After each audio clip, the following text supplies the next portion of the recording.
So Season 6 has arrived last week, and with it were the addition of sea forts and the respective accommodations that came with them. These range from cooking 4 pieces of food on the stove to opening 50 treasuries beneath the forts themselves. In this video, I'm going to show you the methods I used in order to complete all the accommodations and also earn eternal gold in the process. Before we get into the video, if you find this guide helpful, consider giving it a like, as it does help out the channel. Currently 94.7% of people who watch my videos aren't subscribed, so consider subscribing if you enjoy my content. So to start, the main accommodation while doing forts you should try and focus is the Master Burglar. This is by far the hardest accommodation as it's player based and not crew based, so it requires you to find the items yourself. And with it needing you to find 100 items from cupboards, it's going to take you a while if you choose to ignore it.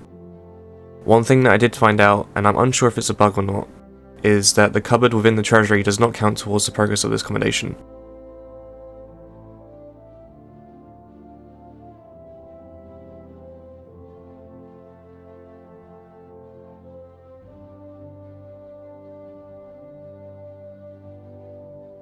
However, the one in the storeroom does, so keep that in mind when focusing on this combination.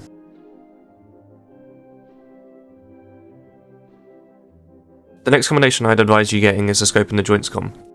This requires you to visit each sea fort at least once. These sea forts can be located around the 3 main areas of the Sea of Thieves. You have 2 in the Shores of Plenty, 2 in the Ancient Isles, and 2 in the Wilds, which all have different themes depending on their location. This is another com that requires you to do the work, as it doesn't count crew based.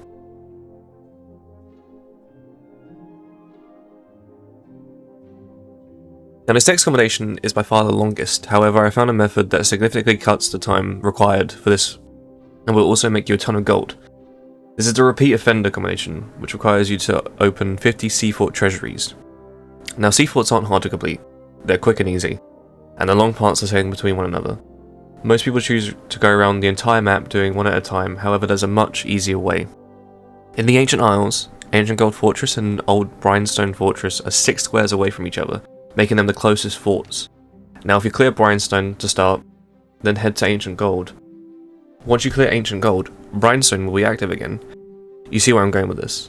If you sail back and forth completing both forts, you can complete around 10 to 12 forts an hour, especially on a Brigantine.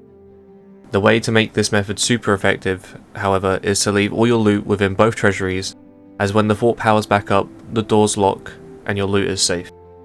Then at the end of your session, just load up both pulleys and harpoon all the loot onto your ship. However, be mindful of how many you do, as the loot can easily pile up after 5 of each fort. Also make sure to touch all the loot, as if you don't, it just despawns when the door closes again. How we made this method more effective was have one person open the treasury and touch all the loot while the other sails to the next fort, so you're not wasting time sitting at forts. Another thing to mention, if you're doing this with the loot, is that other ships can come to the forts and take it. If you have a lot of loot like we did in this clip, they probably won't get away with all of it, as there's just too much to deal with in a short period of time. If you don't care for the loot, you can just skip all this and let it despawn. The best emissary to run while doing this is Reapers, but if you don't want to draw attention, then put up Gold Hoarders, as about half the loot from every fort are chests and trinkets.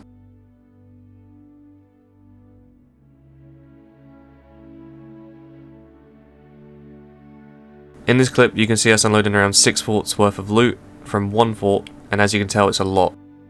These are all sped up to about 5 times the normal speed, as it took us around 5-10 minutes to unload each fort. Although long, we did make around $500,000 from all this loot, so if you could secure it all, it's a great money making method, but again super tedious.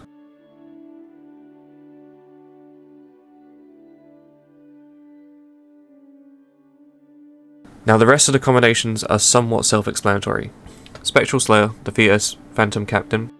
What's yours is mine, open a sea fort treasury. Faster Chef, cook any 4 pieces of food on a sea fort pan. This can be fruit, worms or meat. And Light Fingered, obtain a piece of loot from a cupboard.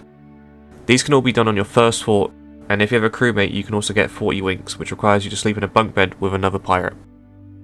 The other 2 accommodations from whence they came, defeat 250 sea fort phantoms and get off my lawn, hit another cruise ship with a sea fort cannon, you'll hopefully achieve over time. If you have the opportunity to hit another crew with a sea fort cannon, always try to get the shot, because as time goes on, we don't know whether these forts will stay in popularity So it's best to try and do that now while everyone is doing them. And there you have it. That's all 10 commendations from the new update. You don't get anything special for completion. I don't even think you get a title, which is kind of odd. But for the completionists out there, I hope this helps. And for those who want to make a ton of money off of these, hopefully the method I showed will help as well.